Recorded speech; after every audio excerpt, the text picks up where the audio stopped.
Agora, o consumidor resolve que vai comer fora. O que acontece a partir do momento que fala, vou comer fora, ou vou pedir alguma coisa para comer? Primeiro ponto, ele busca informação sobre o estabelecimento.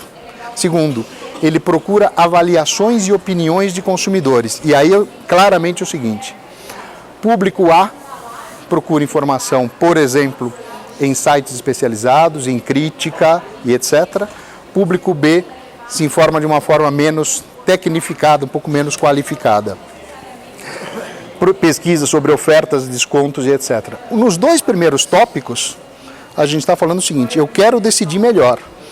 Eu não estou falando aqui, eu quero lelele, eu quero oba-oba, eu quero que está no topo da lista do que os blogueiros estão consumindo. E a gente não faz parte dos blogueiros, certo, Matheus? Certo? Tá? Tamo junto. Então, nada contra blogueiro, tá? Mas onde a gente quer chegar é o seguinte, ele quer tomar uma decisão racionalmente melhor, ele quer diminuir o risco de consumir num local que possa não ser feliz para ele. Depois desses três itens, entra a primeira menção que fala de redes sociais, que é ler opinião de amigos nas redes sociais. Não é informação desqualificada. Eu falo o seguinte, o que um amigo, um cara que está no meu hall de relacionamento indicar, tem uma propensão, tem uma probabilidade de fazer sentido para mim. Então, se esse cara está dentro de um relacionamento mais próximo meu numa rede social, é possível que alguma coisa que ele sugira vá fazer sentido para mim. Como é que eu imagino que vocês devam processar esse tipo de informação? É checar se no planejamento de vocês, ou se na atuação de vocês, essa hierarquia que a gente está pegando do consumidor, se está retratado na forma de vocês atuarem. É um pouco isso que a gente quer com esse tipo de pesquisa. Tá? Depois, tá bom, decidi sair. Agora, onde comer? Como é que eu decido onde comer?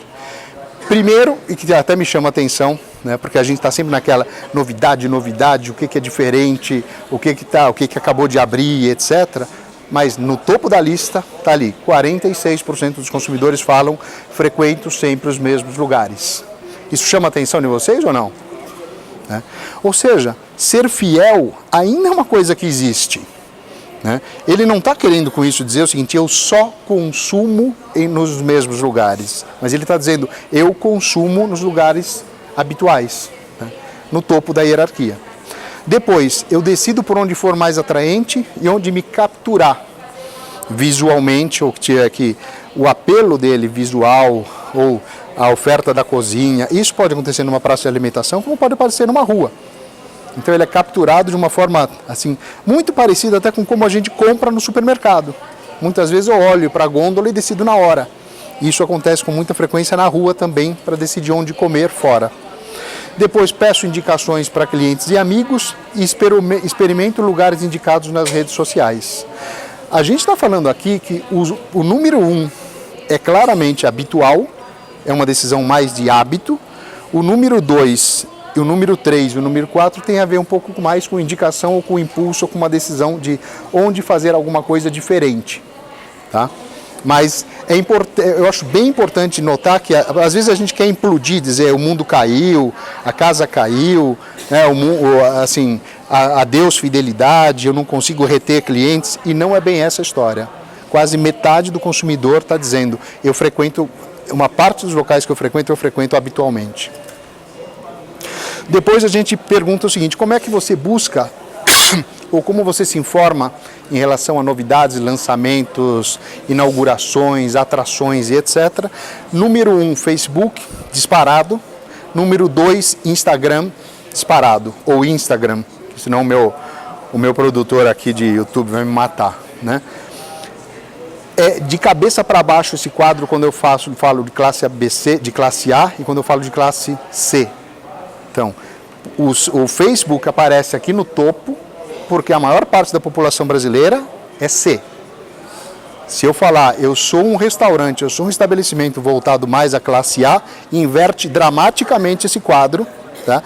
O Instagram vai lá para cima e o Google vai lá para cima. Ou seja, as decisões são totalmente diferentes, porque as redes sociais também têm perfis bastante diferentes de penetração em cada classe social. Tá?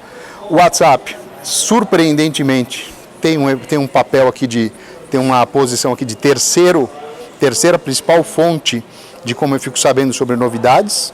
E quando a gente aperta um pouco essa pergunta, aqui tem uma questão ativa e reativa, ou seja, eu peço indicações através do WhatsApp, quando eu tomo a iniciativa de quero decidir onde comer, pergunto para a minha rede, para os meus amigos, ou quando os meus amigos espontaneamente trazem essa informação, olha, vai em tal lugar que é legal. Tá? E aqui só um ponto interessante que é o seguinte, quando a gente pega questões, por exemplo, de sites de gastronomia e viagem, por exemplo, um TripAdvisor da vida, essa questão, por exemplo, de discrepância entre classes, a gente tem, isso aqui aparece em quase que a pesquisa inteira. A classe A é super influenciada por sites desse tipo, busca sites desse tipo, enquanto a classe C mal acessa esse tipo de fonte. Então, essa é uma conclusão genérica da pesquisa, a diferença entre classes sociais é dramática, ela não é desprezível, esse é um dos exemplos. Tá?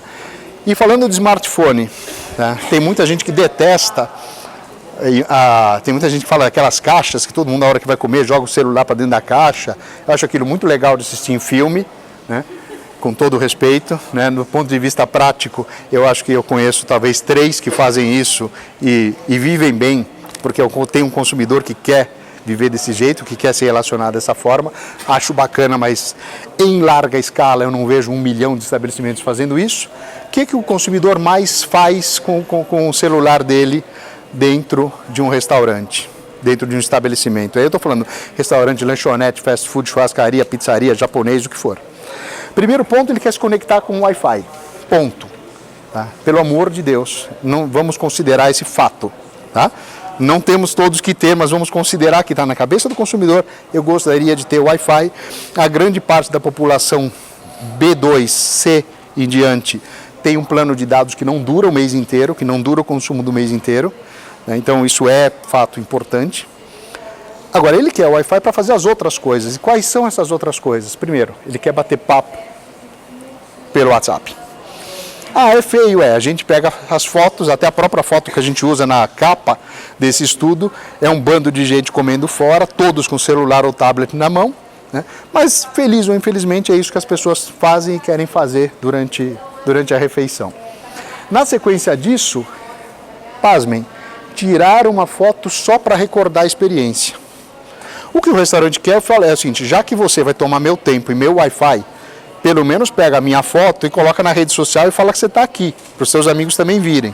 Mas no fundo, o que o consumidor faz eu uso o celular primeiro para tirar foto, não é automático tirar foto e postar. Estou na balada, estou com um grupo de amigos à noite, estou tomando um negócio, uma confraternização, um aniversário, sim, tiro a foto e já posto. E já coloco os nomezinhos e etc. Via de regra, é muito mais frequente tirar a foto e não postar do que postar. Depois, para resolver assuntos pessoais. Eu acho que aqui é onde está todos os consultores do Brasil e todos os presidentes da Brasel, né? Então a gente está sempre resolvendo problema de algum tipo, então é o que a gente usa mais, o Wi-Fi. Tá? E depois, sim, compartilhar a experiência que a gente está tendo naquele momento na rede.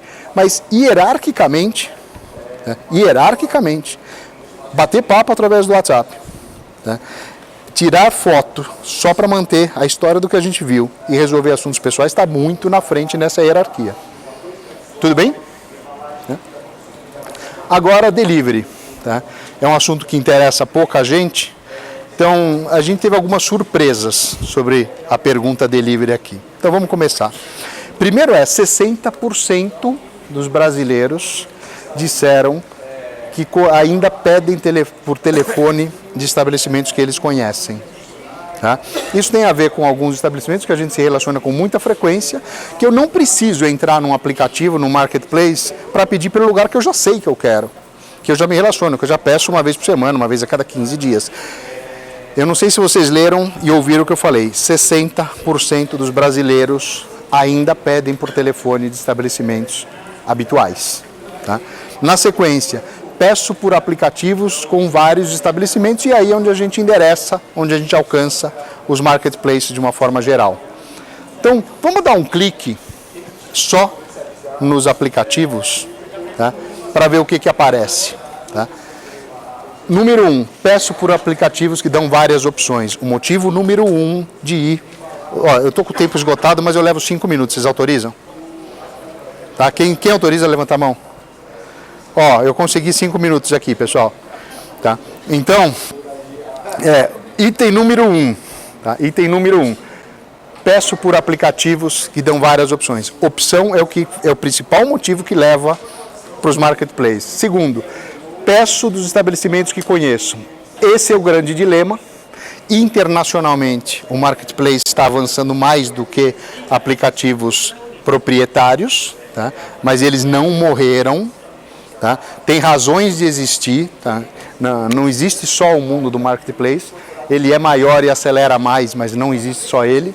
E terceiro, peço por aplicativos com promoções e descontos que tem mais aderência com o tema do marketplace do que com o aplicativo proprietário. Tá? Então, opções, promoções e descontos empurram muito o marketplace e aí, em cima disso, que a estratégia deles está em boa parte configurada. E agora a gente vai dar um passo para o autoatendimento, tá? Porque isso é um tema que talvez há 3 ou 4 anos a gente nem precisasse perguntar deles, mas os totens de autoatendimento hoje, praticamente todas as principais redes já operam, redes de fast food já operam com modelos de autoatendimento, redes de outros perfis, como um Jerônimo, por exemplo, já opera com totem, praticamente todas as lojas container do Madeiro já estão migrando, se não migraram, para autoatendimento, e muitas das redes e caras independentes, a tecnologia do autoatendimento já chegou de uma forma viável para estabelecimentos menores ou para empresas menores. O que a gente vê? Quando a gente pergunta para o consumidor como é que ele vê o autoatendimento, a menção mais importante na cabeça dele é o tempo para fazer o pedido e pagar é menor. O principal benefício que o consumidor vê. Leva menos tempo. E que, na minha opinião, nem deveria ser, porque o atendimento no caixa deveria ser mais rápido, mas seja percepção ou realidade, tá? Talvez pelo fato de que as filas são menores, são reduzidas por força do autoatendimento, tempo é uma coisa importante. O outro ponto é customização. Eu consigo adaptar ou ajustar ou definir o prato ou o lanche que eu vou comer de uma forma melhor, seja porque o relacionamento não vai ficar ninguém fazendo careta para mim no caixa, quando eu falo tira isso e põe aquilo no meu lanche, né? Mas esse é o segundo, e depois diminui erro no pedido. Então, coisas que para quem vê palestras da gente historicamente, a gente tem falado, não é só redução de gente, redução de mão de obra que está por trás da ampliação do autoatendimento, o consumidor está manifestando a mesma coisa. É velocidade, é customização e a diminuição de erro, ok? Isso só dá para resolver através de tecnologia? Não. Dá para resolver também do ponto de vista de operação. Então a gente não precisa ficar bitolado e falar, parece que tudo na vida só resolve com tecnologia. Mas quando a gente entende por que a tecnologia está sendo valorizada, a gente pode até trabalhar a própria operação melhor. E o Wi-Fi como penúltimo capítulo, então, 3 grandes menções. Número 1, dou preferência a locais que têm Wi-Fi.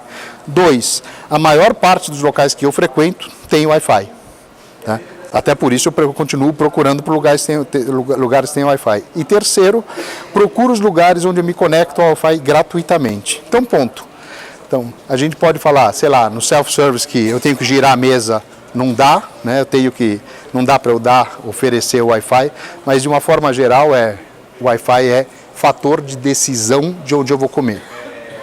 Então tem gente que se esconde ou trata o Wi-Fi com uma preocupação exagerada, e essa exagerada pode estar falando o seguinte, tem uma parte do teu consumidor que não vai até o teu restaurante porque não tem, em vários casos.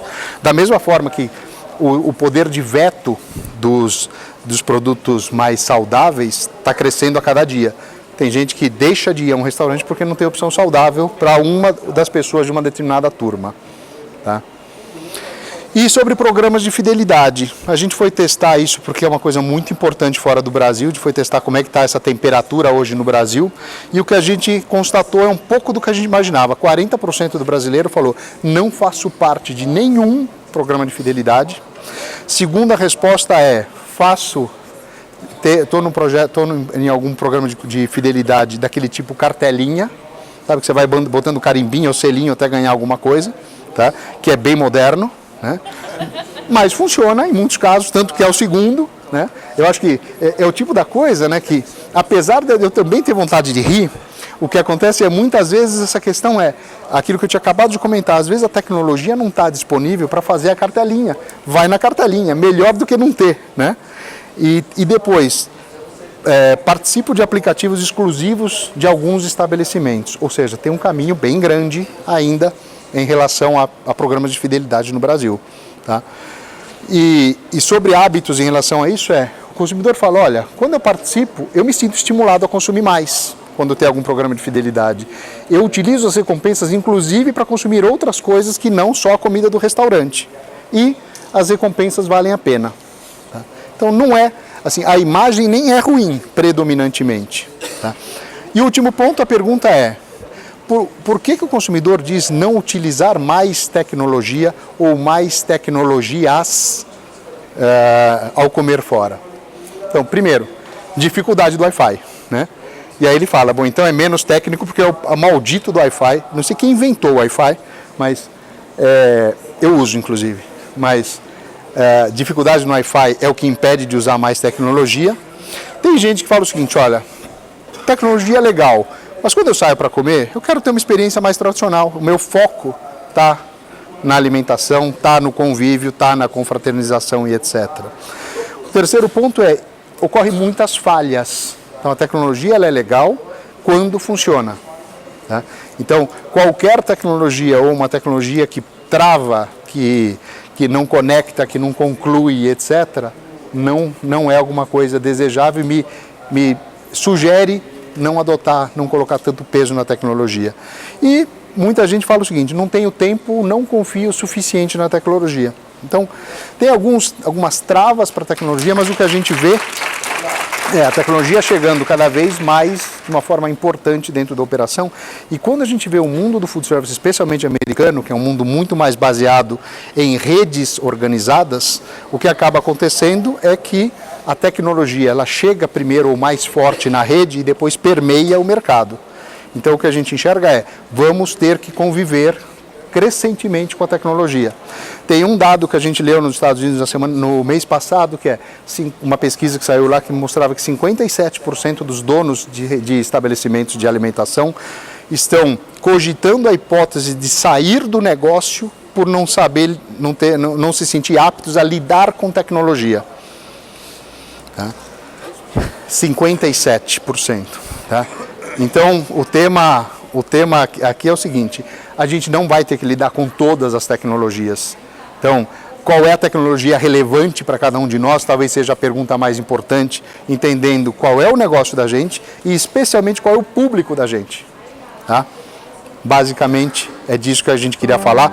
Adoraria ter mais de 1h30. Obrigado, pessoal!